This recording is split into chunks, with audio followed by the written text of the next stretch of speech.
Good morning, everyone. Welcome to C Diaries. I am Diana Privado, your host for today.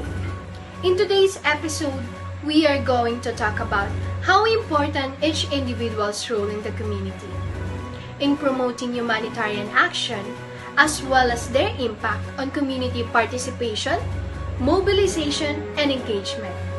But first, let me ask you a question. What is NCD?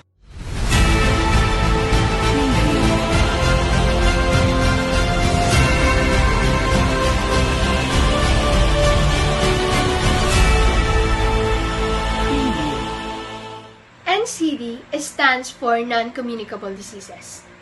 It is a condition that cannot be passed from one person to another. Some examples of these are Parkinson's disease, Alzheimer's disease, chronic kidney failure, osteoarthritis, and others.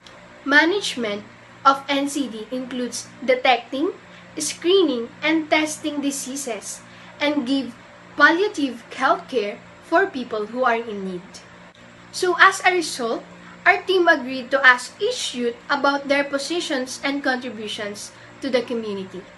This includes health volunteers, youth leaders, students, vendors, tricycle driver, and a farmer. So right now, I have Miss Allyssa Gabrielle Rodriguez, a health volunteer from Bulacan City, to ask how important is her role in the community. Unhealthy choices increases the risk of multiple forms of cancer, health diseases, stroke, diabetes, and chronic respiratory diseases, as well as the negatively impacting blood pressure, body weight, blood lipids, and blood sugar level. But through increasing awareness and modifying behaviors, these non-communicable diseases are largely preventable. And it is very important to invest in the prevention and control of these ailments. That resonates well with the objectives and standards of the Universal Health Law. As a community health worker, it is my responsibility to bridge and provide cultural mediation to orient health systems through a people-centered healthcare and universal health coverage with the aims of mitigating health disparities to provide a culturally appropriate information, education, and services pertinent to building an individual and community capacity. And as a kadir involved in providing healthcare services in the community, it is my duty to present the available healthcare services and encourage those who are sick to seek medical attention from a healthcare provider on the possible treatment, and most especially to tap on the citizens' knowledge, attitude, and perception that will move towards the realization on the promotion of health as a physical, social, and mental well-being on the prevention and control of non-communicable diseases. As you can see, health volunteers plays a vital role in the community because it is their duty to orient and offer cultural guidance towards health systems in universal healthcare and individual healthcare. Next that we have is a student from Manila Central University. As a student, how important is your role in the community? Non-communicable diseases are chronic illnesses that affects people of all ages. We are all exposed to the risk factors that contribute to NCDs, whether they are unhealthy lifestyle, physical inactivity, cigarette smoke consumption, or the unsafe usage of alcohol. Poverty is also closely related to NCD, with low and middle income countries bearing the brunt of the disease burden. Being a student helps me to become responsible, see new things in a different perspective, and have a commitment to our community. We are not just here to study and learn new things. We are more than that, as we have a lot to give, such as innovative ideas, new knowledge and perspective, and inspiring energy. And as a student, it gives me opportunities to share my expertise and experience in order to assist members of the community who are afflicted with non-communicable diseases. It is my will to volunteer and participate to an organization or community service that creates behavior change campaigns that centered on physical activity, and healthier dietary choices, giving healthy foods, and as well as to facilitate and assist the community in receiving the health services they need to prevent and manage the effects of NCDs. I will also show them how to react positively to a strong sense of community in the activities they participate in. Creating free and larger intense physical activities such as daily dance sessions in public and open spaces is a great place to start, as it gives them the sense that I am there with them and we are all in this together. Hence, it is my responsibility to take initiative and lead young people into a constructive force for fostering a culture of healthier habits, fitness, and sports. One successful way to start a trend of other youth engaging in a fun and social type of physical activity is to have young people lead these activities. Well said, Miss Loy Salvacion. Generation after generation has been shaped by students. Education allows children to discover their innate talents and personal independence in life. Let's ask some tricycle drivers and vendors about their role in the community. Kung ako ho ang tatanungin, sa tagal ko na ho nagmamaneho ng tricycle, sa kadahilanan din hong hindi ako nakapagtapos ng pag-aaral, ay ang trabaho lang naman ho talaga namin ay maihatid ang aming mga pasahero sa mga nais nilang paroonan at masigurado ang kanilang kaligtasan. May tuturing ko na isang marangal na trabaho ang pagiging isang tricycle driver. Sa kabila ng mababang pagtingin sa amin ng mga tao dahil sinasabing mababa ang klase ng ganitong trabaho. Pero sa tingin ko ay hindi rin maitatanggi na parte rin kami ng pinaka-importanting tao sa lipunan. Katulad ninyo, marami rin kaming mga problemang nararanasan, katulad na lamang sa pamilya, pera, pagkakaroon ng sakit, katulad na lamang ng aking nanay at tatay na dati rin nagmamaneho ng tricycle. Ngayon, pareho na silang may sakit sa puso at mahina ng buto. Bagaman mahirap ang ganitong gawain, ngunit kailangang ipagpatuloy pa rin namin ang pagtatrabaho para mabuhay namin ang aming pamilya.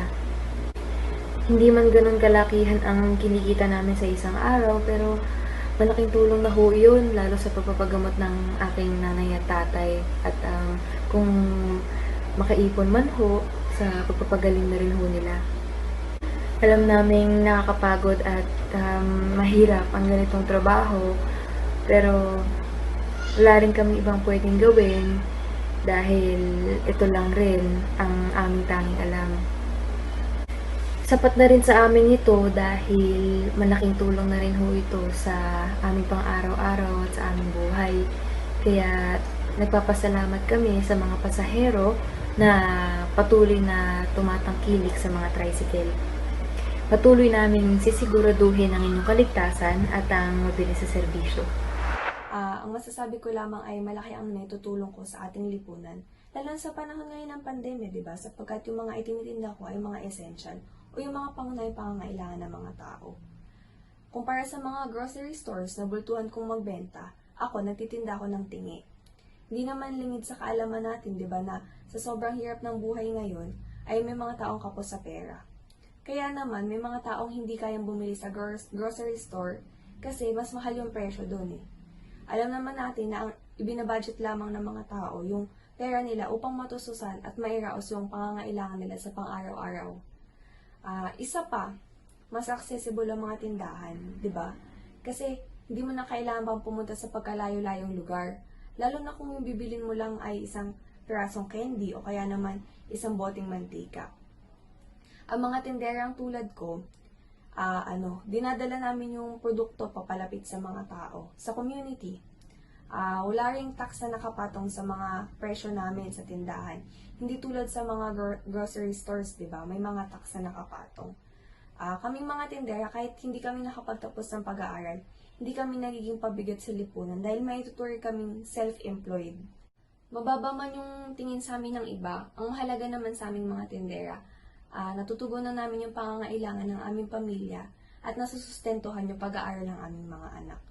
Kahit may mga araw na matumalang benta, patuloy pa rin kaming nagsisikap upang matugunan lamang yung mga pangangailangan ng aming pamilya, kundi pati na rin matugunan ang pangangailangan na produkto ng mga mamamayan. From that, we can conclude that each individual plays an important role in the community. Being a part of the community will help us to feel like we're part of something bigger than ourselves. It will help us to provide opportunities to engage with others, achieve our objectives, and to feel safe and comfortable. It is important for everyone to have a sense of belonging and knowing their respective positions and role in the community. Everyone should support the community and facilitate humanitarian action. Youth leaders plays an important role in the community. They help you to discover their talent, boost self-esteem, trust, inspirations, and skills to carry them out. So we have here Miss Rovie Montril, a youth leader from Valenzuela City. So Miss Rovie, as a youth leader, how do you serve the community in promoting humanitarian action? As a youth leader, our objective is to develop the ability to analyze our own strengths and weaknesses, set personal and professional goals, and have the self-esteem, confidence, motivation, and abilities for us to carry them out. Being a leader and with the help of our volunteers, we are here to enhance people's understanding of a certain topic and how to be accountable and inspiring leaders, which makes us to be a role model. On the other hand, we can provide humanitarian action by having a campaign or program about non-communicable disease, which the people who will participate in it can have an additional knowledge of what NCD is all about. We can invite such speakers who will join us and share their personal experience about having a NCD. Also, through the use of different platforms today, such as social media, we can reach the target audience in just one invite and one click. We are also encouraging them to advocate on this kind of health-related topic so that the information will be easily disseminated among the community. It is important for us to be aware of the cause, effects, symptoms, and possible risks of the NCD so that we can be able to check our lifestyle and health to avoid having this kind of disease. Next that we have is another student from Manila Central University. As a student, how can you serve the community to promote humanitarian action? Well, as a student, there is so much you can do actually. But prior to that, you must be prepared to be exposed to societal issues and inform yourself that you were not expected or anticipated to contribute something to your own community. Well, you can start by participating in your school's voluntary organizations, involving such community visits in areas where external factors or influences are much needed. I think the goal of such interventions is to build trust between the community and also not only the organization itself, but to those who are doing it. And by doing that, people are now more open to share their experiences and acquire what you have just imparted with them, especially to the group of individuals who already have these health concerns. The very minimum you can do with the education you have acquired is dispense it to individuals who needed it the most. You are also able to do so by involving other people. Online platforms are readily utilized by some philanthropists as of today, you can see that. And we can see how much of these movements are expanding the range in any part of the country and even world. And as a media consumer, in just a click, you can disseminate information that might be useful for the growth of these voluntary movements, as well as to those individuals or persons related to people personally affected by this crisis to be more aware or to be conscious of the nature of their health problems. And lastly, as a farmer, do you have an idea on how you can serve the community to promote humanitarian action? Sa tingin ko naman po, sapat na po yung ginagawa naming mga magsasaka na pinagpapatuloy pa rin namin ang aming mga trabaho kahit na alam namin na hindi naman talaga sapat yung kinikita namin kumpara sa bigat ng aming trabaho. Pero wala ganun talaga. Siguro bilang parte na rin ng mga kabataan ay dapat mas gamitin ko pa yung boses ko para ipaglaban yung mga karapatan namin. Hindi lang para sa sarili ko, kundi pati na rin sa mga kapwa ko Pilipino na nasa katulad kong sitwasyon. Sa katunayan nga po, tingin ko, isa kami sa mga nangangailangan ng tulong ng ibang tao para maitaguyod yung sarili namin, pati yung aming pamilya. Alam naman natin lahat na kami mga magsasaka, isa talaga sa mga grupo ng mga tao na hindi gaano binibigyang pansin ng mga Pilipino. Kaya, ayun, wala kaming ibang pagpipilian, kundi gawin na lamang ang aming trabaho. Pero kahit na ganun, syempre, umaasa pa rin kami na sana pakinggan yung mga boses namin. Kahit naman ganito kami, gumagawa kami ng mga sarili naming paraan para makatulong din sa ibang tao. Kami dito, talagang nagtutulungan talaga kami sa pag-aani kahit na magkakaibang lupa yung sinasaka namin. Kailangan lang talaga ng tiwala sa isa't isa, yung walang gulangan, patas lahat, ganun. Sa simpleng paraan lang na gano'n, tingin ko, naipopromote na talaga namin yung pagmamalasakit sa isa't isa, pati yung pakikipagkapwa-tao. As you can see, each one of us plays an important role in the community. No matter what status that we have, it is important that we should be aware about our roles, position, and what we can do to our community. With that, I want to leave a question to our guests about their impact on community participation, mobilization, and engagement. Basta naman ho magtulong-tulungan ng bawat miyembro ng komunidad, walang problemang hindi kayang solusyonan. Respeto lang din sa bawat isa na kahit gaano pa kababa ang narating nito sa buhay, basta't marangal at nagagampanan ang pagiging miyembro ng komunidad. Marapat lang din na bigyang pansin ng mga sakit katulad na lamang ng sakit sa puso at iba pang mga sakit sa katawan na isa rin sa mga dahilan ng pagkamatay ng nakararami. Hindi man ho ako nakapagtapos ng pag-aaral, malaki rin naman ho ang kagustuhan ko na matuto patungkol sa mga sakit, lalo na't alam ko malaki ang may tutulong nito sa aking mga magulang at sa mga iba pang tao na maaari kong matulungan. As people who work together and be involved can be most likely to make positive changes through different forms, and many people will engage and participate through rebuilding their community. Through this, it can make the community be aware of the benefits of disease prevention and control and the role they can play. Having participation and engagement is part of community because it is where they can help and understand one another, which can result from knowledge from diverse groups, which shapes and creates inclusive and effective solutions. That is why building community capacity is essential to identify and address community needs and empower the community. Dapat lamang na magkaroon ng pagkakaisa ang mga mamamayan kasi sama-sama naman tayo nakatira rito sa ating komunidad. Gampanan ng tungkulin ng bawat isa, iwasan ng pagiging sakim at respetuhin ng bawat isa, at tiyak na magiging maayos at maunlad ang ating lipunan. Sama-sama natin itaguyod ang ating komunidad upang magkaroon ng mas maayos na lipunan sa mga susunod pang henerasyon. The people who are more involved and interested are more likely to be able to cope and participate in the recovery of their own community, helping and understanding one another, which is part of their duty as members of their community, helps them to identify and address their own needs in order to produce adequate interventions on such issues, as well as helps them to restore their sense of unity, hope, and possibility for the future. Malaking parte ng pagbabago ang pagtutulungan. Tayong mga kabataan, alam natin na uhaw tayo sa pagbabago kasi tayo yung henerasyon na maituturing na mulat sa mga nangyayari sa ating bansa, pati na rin sa mga napapanahong issue. Na isang magandang bagay naman para sa akin dahil nagiging gabay yun para sa pagkamit sa isang mundo ng matuturing nating patas at makatao. I think the more people are being educated on such issues and health concerns, the higher the chances that they will build a community less dependent on external interventions.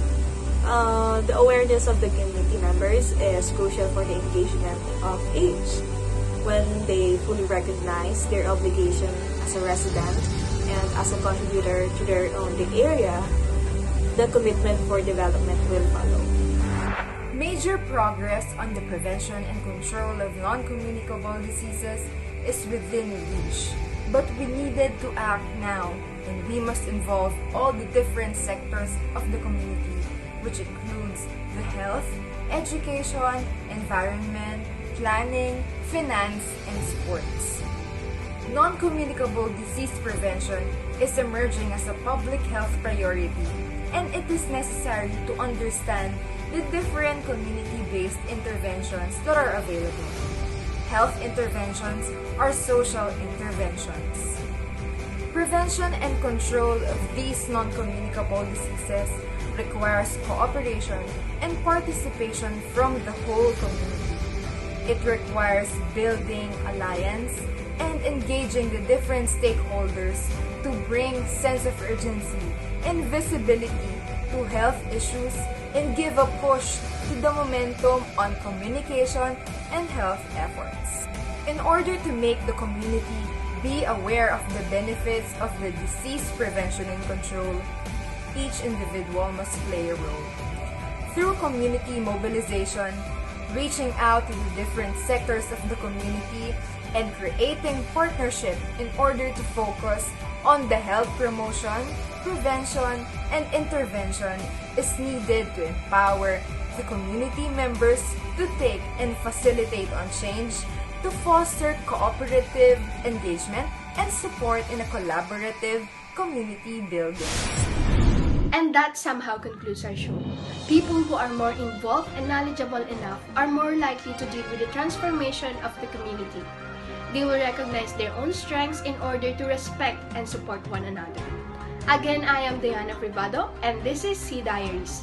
Thank you for watching, and I hope you learned something from it. Bye!